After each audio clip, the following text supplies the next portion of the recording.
What if I told you that Oregon isn't all misty forests and crashing waves? Beyond the green, rain-soaked Cascades lies a land so different, it feels like another world. A place where the desert stretches wide. The rocks tell ancient stories, and 8 incredible geological wonders wait to be explored, all in one unforgettable road trip. What if you could step back in a time, not just a few centuries, but tens of millions of years? Imagine a place where the Earth's story is laid bare, chapter after chapter, for 55 million years, since the dinosaurs vanished and mammals claimed the land. That place exists. The John Day Fossil Beds National Monument. Spread across 19,000 acres and divided into 3 remarkable units: Clano, Painted Hills, and Sheeprock. It holds the most continuous, easily explored record of geology, paleontology, and climate anywhere on Earth. At Sheeprock, the Thomas Condon Paleontology Center brings the past vividly to life. Colorful dioramas, striking replicas of ancient plants and animals, and immersive sounds transport you to lost worlds. Children and adults alike can touch replica skulls, bone fragments, and even join ranger-led talks that let you feel history in your hands. And then there's the John Day River. Wild, scenic, and untamed. The second longest free-flowing river in the United States and the longest undammed tributary of the Columbia, it begins east of the Strawberry Mountains and slices through more than 100 million years of Oregon's geologic past. Can you imagine floating through that much time in a single journey? Drift quietly along its waters, hear the rush of occasional rapids, then relax on warm summer days with a picnic, a swim, or a lazy float. In fossil Oregon, history waits just beneath your feet. For over 50 years, people have unearthed remarkably preserved leaves, branches, and pine cones, fossils over 33 million years old. This is no ordinary dig. It's one of Oregon's only legally accessible fossil sites. Here, you'll find the ancestors of today's sycamores, oaks, maples, roses, and alders. And perhaps best of all, you can take a piece of prehistory home, up to 3 fossils of your own, maybe even Oregon's state fossil, the ancient Metasequoia. Would you come just to see it? Or would you come to hold the past in your hands? From here, we'll follow Highway 26 west for 39 miles, a drive of roughly 48 minutes to our next stop. Some call it the crown jewel of the John Day fossil beds, the Painted Hills. Why? Because nowhere else does the Earth put on a show quite like this. Vivid swaths of orange, yellow, pink, rust, and tan layered together in a breathtaking geological masterpiece.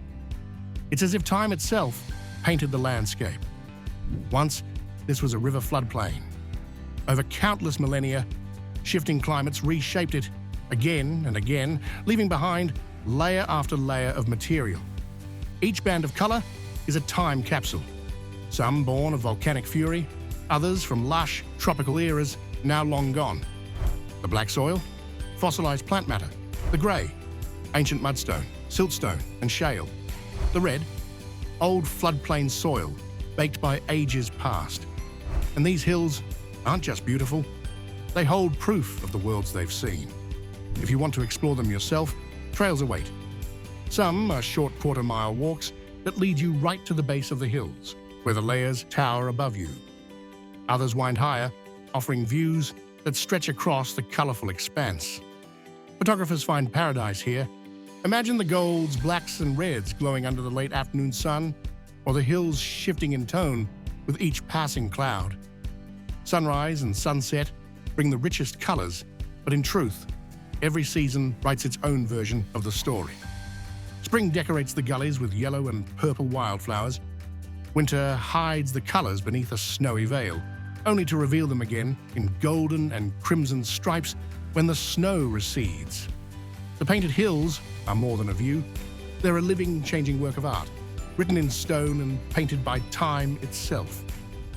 Staying on Highway 26 west for the next 151 miles, about a 3-hour drive, will lead us to our next destination on this adventure. What if I told you that in the middle of Oregon's high desert, there's a colossal stone fortress, built not by human hands, but by fire and water. From a distance, Fort Rock might seem like a mirage, a lone giant rising from endless flatlands. But step closer, and you'll discover it's even larger than it appears. This isn't just a pile of rock, it's a tough ring, the remains of a volcanic crater born in violence when scorching magma met icy groundwater, triggering massive explosions. Imagine it, 100,000 years ago. This place was the bottom of a vast lake, and when that eruption tore through the muddy depths, it hurled molten rock, mud and ash skyward. And what rained back down became the mighty ring we see today. Nearly 200 feet tall, stretching almost 4,500 feet across, it's a natural coliseum forged by chaos. When the waters drained and the eruptions ended, Fort Rock didn't fade into obscurity. It became a landmark for early Native Americans traveling the region. In 1938, inside a nearby cave, archaeologists uncovered something extraordinary: sagebrush bark sandals, woven by human hands more than 9,000 years ago. Some of the oldest known footwear in North America.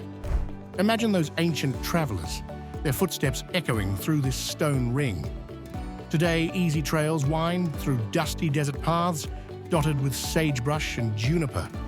One path encircles the tough ring, others lead you deep inside where the towering walls rise like the stands of an ancient arena. You might find petroglyphs, you might climb the rugged rock, or you might just stand in silence, feeling the weight of millennia pressing in. It may not be Oregon's largest natural wonder, but there's something magnetic about it. This strange, weathered ring in the middle of nowhere, still holding its secrets after thousands of years.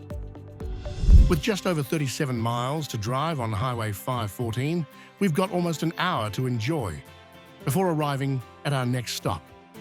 What if the Earth itself split open and never closed again? That's exactly what crack in the ground is. A massive 2-mile-long fracture in solid basalt left behind by ancient volcanic forces. The name might sound simple, but it barely hints at the drama of this place. Imagine a slot canyon so deep that its walls tower up to 70 feet high, yet so narrow in spots you can touch both sides at once. Thousands of years ago, during the last ice age, volcanic fissures tore open the land. Normally, time and erosion would have buried such cracks under layers of soil and stone, but here in Oregon's dry, high desert, nature never got around to covering it up. That's why crack in the ground looks much as it did when it first formed. Raw, exposed, and timeless. Your journey begins on a wide dirt path leading to a picnic table at the entrance. Step into the main crack and the world changes.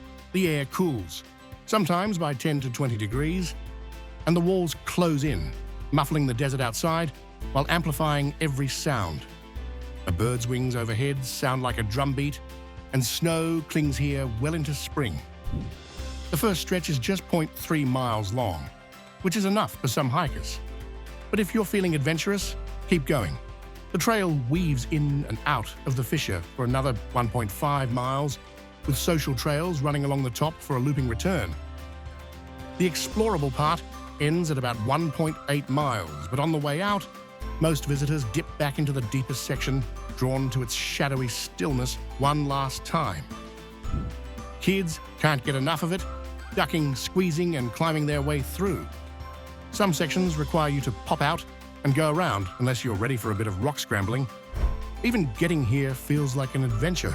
The bumpy, washboarded road makes you question whether you're headed the right way, until the parking area appears right where the ground itself seems to split open. If we follow Christmas Valley Highway for 143 miles, we will journey for about 2.5 hours toward our next chapter on this road trip. At the foot of mighty Steens Mountain lies an oasis in the desert, Malheur National Wildlife Refuge. How does such abundance exist in such an arid land? The answer flows from the wild and scenic Blitzen River, whose steady waters breathe life into almost 200,000 acres of wetlands, lakes, and grasslands. Founded in 1908, this refuge has become a sanctuary for creatures great and small, a living tapestry in the heart of Oregon's high desert. Here, life flourishes. More than 340 bird species sweep through the skies, a dozen native fish swim the waterways, and 67 species of mammals roam the land. And why do so many birds choose this place? Because Malheur is a vital stop on the Pacific Flyway, a crossroads where hundreds of thousands of migratory birds pause to rest, feed, breed, and nest. Some species found here are so significant, they're priorities in conservation plans across the nation. Even beneath the surface, the refuge shelters the prized redband trout, an emblem of Oregon's high desert waters. From sagebrush flats to rimrock cliffs, from shimmering wetlands to open grasslands, Malheur's habitats are as diverse as the creatures they shelter. Imagine this. Historic counts reveal that at times, 2/3 of the Pacific Flyway's migrating waterfowl have passed through here. For mammals, the uplands and southern Blitzen Valley are prime territory for mule deer, pronghorn, and even elk. Is it any wonder birdwatchers and wildlife lovers flock here?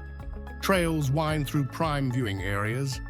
Driving routes reveal sweeping panoramas, and interpretive signs tell stories of the land, its wildlife, and its history. And it's not just about the animals. Native plants and wildflowers put on their own seasonal show. When should you come? That depends on what you seek. Peak bird migrations happen in spring and fall. Summer is perfect for fishing and long, scenic drives. And in the fall, during carefully managed seasons, hunting takes its place among the refugees' traditions. Malheur is proof that even in the driest lands, life will find a way if it's given water, space, and a place to call home. Next, we follow Highway 205 south for 89 miles, about 2 hours of open road, before arriving at our next destination. Imagine a place where pronghorn antelope race across the horizon, where ancient carvings whisper from cliff faces, and where steaming hot springs bubble in the cool mountain air. This is Hart Mountain National Antelope Refuge, 278,000 acres of southern Oregon's wild heart. Here, the land is best explored on foot, by mountain bike, or horseback. The roads, unpaved and rugged, some passable only with high clearance vehicles. Official trails are few. Instead, there are routes that plunge into canyons like elevator shafts or wander cross-country through seas of sagebrush and stands of juniper. Wildlife is everywhere. The pronghorn are nearly impossible to miss. Sleek and fast, they seem to appear around every bend. California bighorn sheep cling to rocky slopes. Coyotes, deer, and rabbits share the land with over 240 bird species, from soaring raptors to the sage grouse, whose spring mating display turns the desert into a stage. For hikers, adventures abound. Trails from the Hot Springs campground lead to Degamo Canyon, Barnhardy Cabin, and Warner Peak. But perhaps the most intriguing destination is Petroglyph Lake, home to around 65 ancient rock panels etched into the cliffs above its western shore. What do these depictions of animals, people, and abstract shapes mean? No one knows for sure, only that they may have been carved over 10,000 years ago. And then there's the hot springs, two distinct pools tucked into this high-elevation landscape. The main spring, enclosed by rustic stone walls, shields bathers from chilly winds. A smaller, more secluded pool lies just 100 yards away, perfect for those seeking solitude. Hart Mountain is wild, raw, and unforgettable. A place where every turn reveals another story, and every step takes you deeper into Oregon's untamed past. Next, we'll head down Highway 140 east for about 138 miles on a drive that will take us about 2.5 hours before reaching our next stop. Beneath the towering rise of Steens Mountain lies its stark opposite, the Alvord Desert, a vast, sun-baked expanse that embodies the Great Basin's other extreme. Where Steens is alpine and lush at its heights, the Alvord is flat, dry, and almost otherworldly. A playa, or ancient lakebed, born from the same tectonic forces. Steens is the upthrust block, the Alvord, the downdropped basin geologists call a graben, a cousin to the world's great rift valleys. Here, in the deep rain shadow of Steens, the sky offers little mercy. just 5 inches of rain a year, making it Oregon's driest place. But long ago, in the wetter Ice Age, this was a shimmering pluvial lake, one of many scattered across the Great Basin. Even now, after heavy rains or snowmelt, a temporary Alvord Lake can appear, turning the southern basin into a mirror of water. Life clings to the desert's edges: greasewood, saltgrass, shad scale, and spiny hopsage, plants built to endure both salt and thirst.